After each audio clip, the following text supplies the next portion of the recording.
வணக்கம். இன்னைக்கு தியானம் பற்றிய இரண்டாவது காணொளியை நாம் பார்க்க இருக்கிறோம். பிரபஞ்ச பேராற்றல் சேனலை இதுவரை சப்ஸ்கிரைப் பண்ணாமல் வீடியோவை பார்த்துக்கிட்டு இருக்கவங்க தயவு செஞ்சு சப்ஸ்கிரைப் பண்ணிவிட்டு தொடர்ந்து பார்க்குமாறு ஆதரவு அளிக்குமாறு அன்போடு கேட்டுக்கிறோம். இன்றைய வீடியோவில் இன்னும் சில எளிமையான சக்தி வாய்ந்த தியான முறைகளை தெரிஞ்சுக்க வாங்க வீடியோக்குள்ளார போகலாம். வணக்கம். பிரபஞ்ச பேராற்றல் தங்களை அன்புடன் வரவேற்கிறது. இந்த வீடியோவில் நாம் பார்க்க போகிற முதல் தியானம் சவுண்ட் மெடிடேஷன், அதாவது இசை தியானம். நாம் ஒரு பேய் படம் பார்க்குறோன்னு வச்சுக்கோங்க. அந்த படத்தில் நமக்கு பயத்தை உருவாக்குறது அந்த படத்தோட பேக்ரவுண்ட் மியூசிக் தான். அதே போல் ரொமான்டிக்காக ஒரு மியூசிக் கேட்கும்போது நமக்கு லவ் ஃபீலிங்கையும், மெலோடியஸாக ஒரு மியூசிக்கை கேட்கும்போது மன அமைதியையும் ரிலாக்ஸையும் தருவதை நாம் உணர்கிறோம். அதேமாரி ஒரு பீட் அதிரடி மியூசிக்கை கேட்கும்போது நமக்கு டான்ஸ் வைபையும் ஏற்படுத்துவது உண்மைதானே. யூடியூப்பில் மெடிடேஷன் மியூசிக் அப்படின்னு சர்ச் பண்ணினா நிறைய மியூசிக் வரும். அதில் பிடிச்சதை போட்டு விட்டுட்டு தரையில் விரித்து அமர்ந்து கண்களை மூடி அமைதியாக அந்த ஹீலிங் மியூசிக்கை கேட்கலாம். அது கூட நாம் முதல் வீடியோவில் பார்த்த ப்ரீத்திங் மெடிடேஷனையும் சேர்த்துக்கலாம். அப்போ நமக்கு இரட்டிப்பு பலன் கிடைக்குங்க. இரண்டாவதாக நாம் பார்க்க போகிற மெடிடேஷன் மைண்ட்ஃபுல்னஸ் மெடிடேஷன், அதாவது மனதை ஒருமுகப்படுத்தும் தியானம். மைண்ட்ஃபுல்னஸ் மெடிடேஷன் அப்படின்னா நாம் என்ன வேலை செய்கிறோமோ அந்த வேலையில் நம்மளோட மனதோட முழு கவனத்தையும் செலுத்தி அந்த ஒர்க்கை கரெக்டாக பண்ணுறது. ஆனால் நாம் மனதை முழுமையாக செலுத்தி ஒரு ஒர்க்கை பண்ணுறோமா அப்படின்னா அது கிடையாது அப்படின்னு தான் நம்ம சொல்லுவோம். நம்ம வாழ்க்கையில் நடக்கிற சில விஷயங்களை பார்க்கலாம். உங்களுக்கு இது போல் நடந்ததுன்னா நீங்கள் கமெண்ட்டில் சொல்லுங்கள்.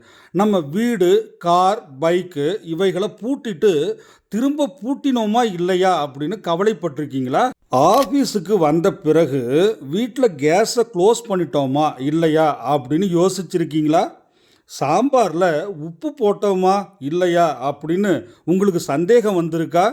குக்கரில் எத்தனை விசில் வந்தது அப்படின்னு தெரியாமல் ரொம்ப குழம்பி போயிருக்கீங்களா?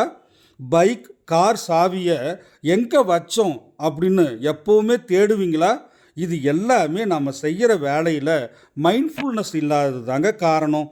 இன்னும் இது போல் நிறைய சொல்லிக்கிட்டே போகலாம். இப்போது உதாரணத்துக்கு நம்ம யூடியூப்பில் ஒரு மோட்டிவேஷன் வீடியோ பார்க்குறோன்னு வச்சுக்கோங்க.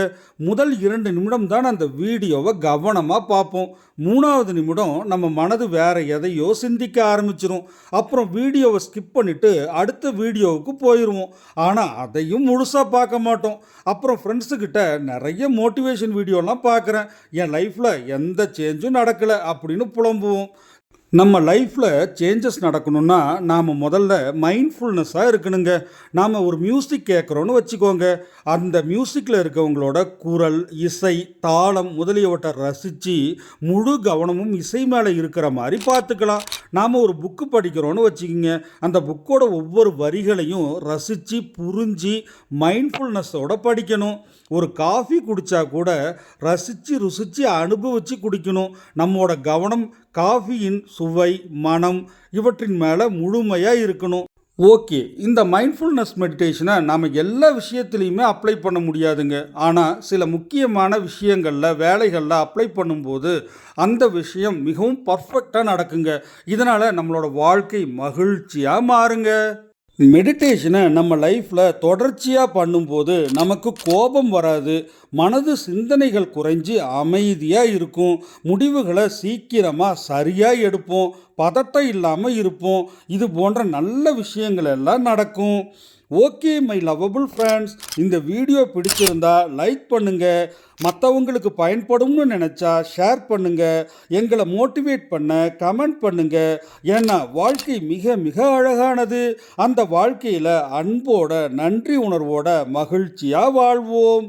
Okay, take care, God bless you, bye.